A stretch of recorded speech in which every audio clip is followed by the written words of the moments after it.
शुभं कुरुत्वं कल्याणम् आरोग्यं धनसंपदा। नमस्कार दोस्तों, शून्य से शिखर तक ज्योतिष ज्ञान की इस परिचर्चा में मैं राजेश कुमार पुरी आप सभी का हार्दिक अभिनंदन करता हूं। हमारी चर्चा चल रही है ज्योतिष शास्त्र की। हम ज्योतिष शास्त्र को पढ़ रहे हैं। इस ज्योतिष शास्त्र को पढ़ने की श्रृंखला में हम लोगों ने नक्षत्रों का विस्तारीकरण समझना प्रारंभ कर दिया है, साथ ही साथ राशियों का विस्तारीकरण भी समझना प्रारंभ कर दिया है। नक्षत्रों में अभी तक हमने मृगशिरा नक्षत्र तक पूर्ण रूप से समझ लिया है और राशियों में हमने मेष और वृषभ राशि को पूर्णतः विस्तार से जाना। हम इस चर्चा में आज पाठ संख्या 18 में नक्षत्र ले रहे हैं और हमारा आज का नक्षत्र है आर्द्रा नक्षत्र।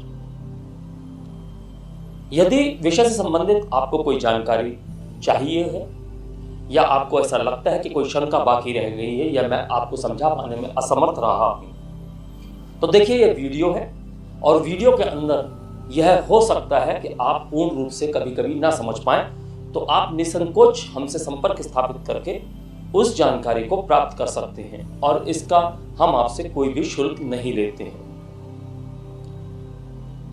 और विषय को प्रारंभ करने से पहले हमेशा की तरह मैं आपसे कहना चाहूंगा कि यदि आपने चैनल सब्सक्राइब नहीं किया है तो चैनल को सब्सक्राइब करके बेल आइकॉन का बटन दबा दें ताकि आने वाली वीडियोस आपको समय से प्राप्त हो सके। आज का हमारा नक्षत्र है आर्द्रा नक्षत्र।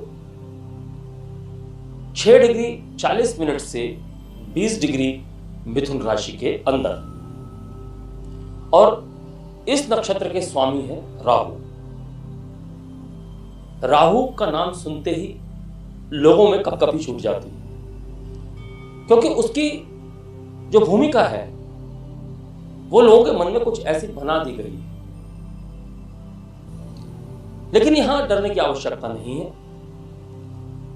हर ग्रह अपने प्रकृति के अनुसार फल करता है, तो यहां स्वामी है राहु।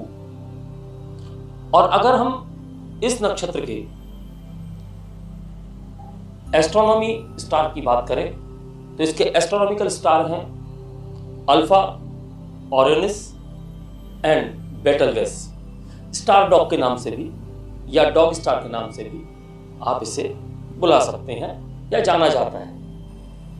अगर हम इसके सिंबल्स की बात करें, प्रतीक चिन्हों की बात करें, तो इसके प्रतीक चिन्ह हैं आंसू यानी कि अश्रु, या डायमंड कह सकते हैं, हीरा, और मानव का सिर। यह 3 प्रतीक चिन्ह इसके माने गए हैं। आप प्रतीक चिन्हों से भी इस नक्षत्र के जातकों को समझ सकते हैं। कैसे समझ सकते हैं वह मैं आपको आगे समझाने वाला हूं। अगर हम इसके देवताओं की बात करें तो इसके पहले देवता हैं रुद्र देवता। शिव का ही स्वरूप है रुद्र। और इसके दूसरे देवता हैं, अगर त्रिदेव की बात करें तो त्रिदेव में इसके मुख्य देवता हैं विष्णु भगवान। तो आप भगवान विष्णु से भी कुछ बातें समझ सकते हैं। जब हम इसके गुण तत्व प्रकृति की बात करते हैं तो सबसे पहले हम हमेशा की तरह वर्ण से प्रारंभ करते हैं। इसका वर्ण है कसाई यानी कि बुचर। अगर लिंग की बात करें तो यह स्त्रीलिंग का नक्षत्र माना जाता है। दिशा की बात करें तो पश्चिम दिशा को इसके साथ जोड़कर देखा जाता है। गुण इसका तामसिक है, तत्व जल है और प्रकृति कफ है। अगर गण की बात करें तो यह मनुष्य गण के अंतर्गत आता है। योनि की बात करें तो फीमेल डॉग को इसकी योनि माना गया है। स्वभाव की बात करें तो यह द्विस्वभाव नक्षत्र है। आप इससे भी बहुत सी बातें समझेंगे। जब इसके गोत्र की बात करते हैं तो ऋषि पुलाहा ऋषि पुलाहा के गोत्र से इन्हें माना गया है। शारीरिक अवयवों की बात करें तो सिर, नेत्र मुख्य रूप से इसके शारीरिक अवयव। अब इन सब बातों से हम जातक का किस प्रकार विश्लेषण कर सकते हैं वह समझना है। सिर की बात हो रही है तो इसके स्वामी है राहु।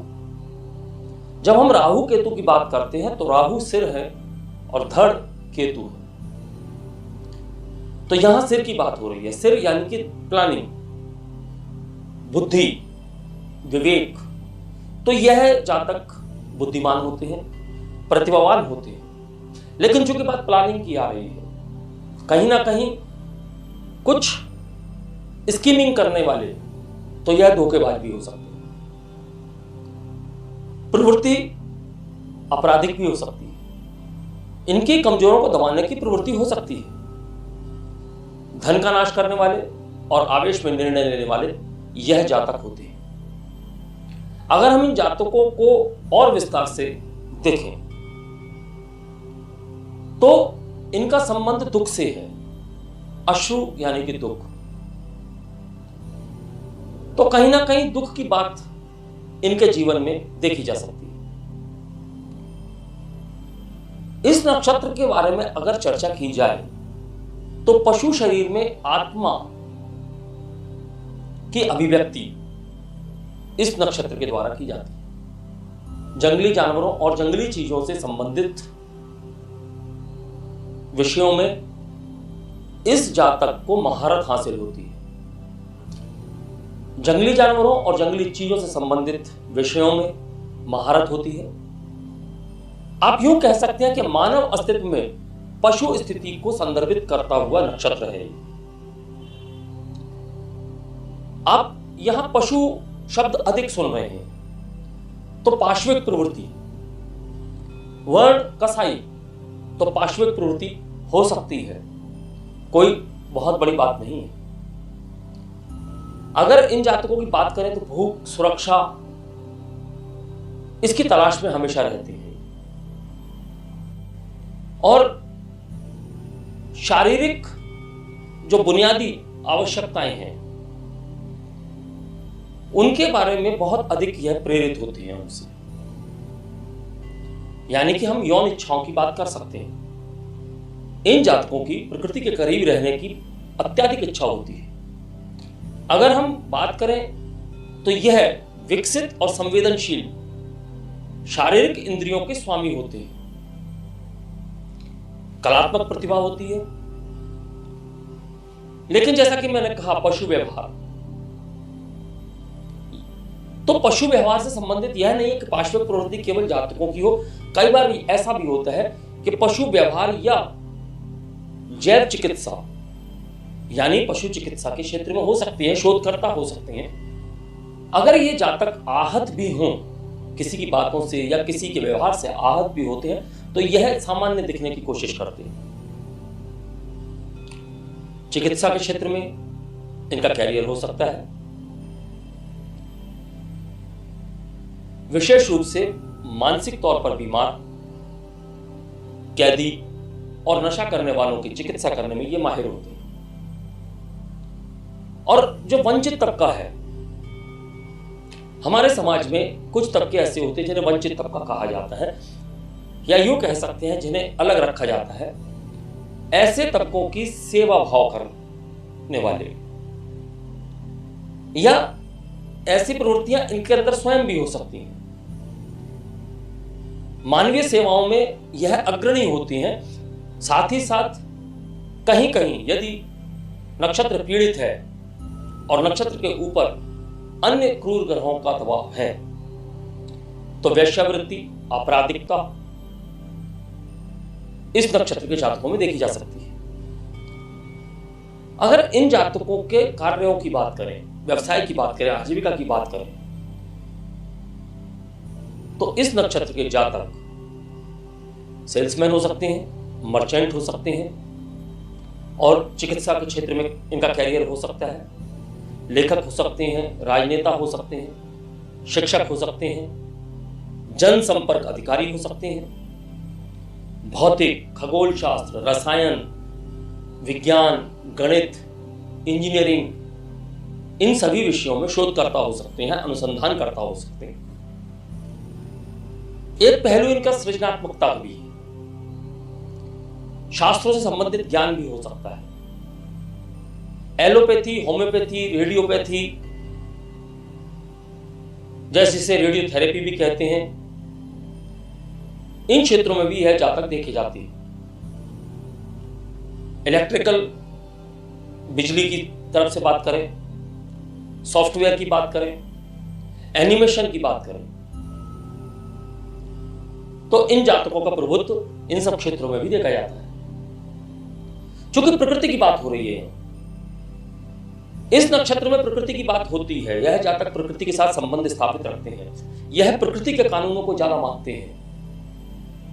तो इस नक्षत्र से जोड़कर हम प्रकृति को भी देख सकते हैं। तूफान, क्योंकि रुद्र तूफान के देवता है, जो इस नक्षत्र के देवता है वह तूफान के देवता भी है। बिजली कड़कने का स्थान, ऐसी जगहों को भी इस नक्षत्र के साथ जोड़कर देखा जाता है। अब अगर हम इस नक्षत्र के एक और पहलू की बात करें तो इस नक्षत्र में जन्मी हुई जातिकाएं यानी महिलाएं कामुक हो सकती हैं और उनके अंदर सुपीरियरिटी कॉम्प्लेक्स ज्यादा हो सकता है। व्यवहार में थोड़ी सी कठोर हो सकती है, या यूं कह सकते हैं कि वे अच्छे व्यवहार की आप उनसे आशा नहीं रखते। यह महिलाओं के साथ विशेष तौर पर हो सकता है। इस नक्षत्र के जातकों का विवाह अक्सर विलंब से होता है। वैवाहिक जीवन में तनाव हो सकता है और जीवन साथी से दूरी भी लगातार बनी रह सकती है। इस नक्षत्र की जो शक्ति है उसे यत्न शक्ति कहा जाता है। यत्न शक्ति मतलब लक्ष्य को प्राप्त करने के लिए लगातार यत्न करते रहने वाली। तो जब तक इन्हें लक्ष्य की प्राप्ति नहीं हो जाती, यह लगातार मेहनत करते रहेंगे, चलते रहेंगे।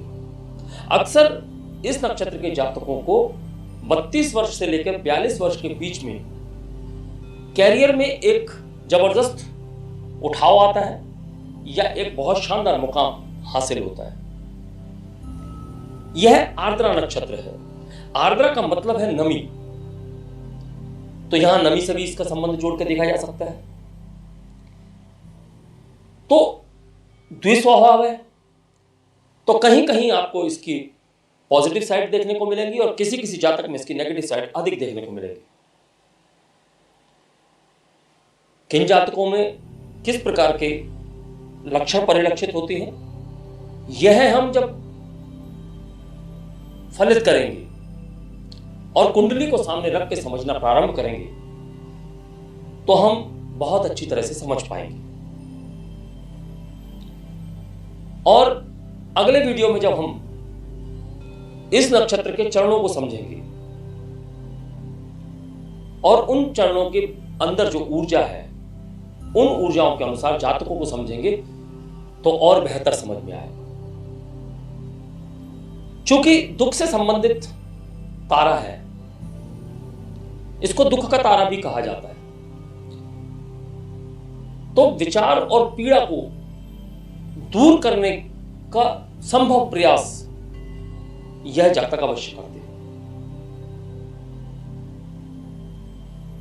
और आर्द्रा नक्षत्र के बारे में यह अभी बहुत कम है।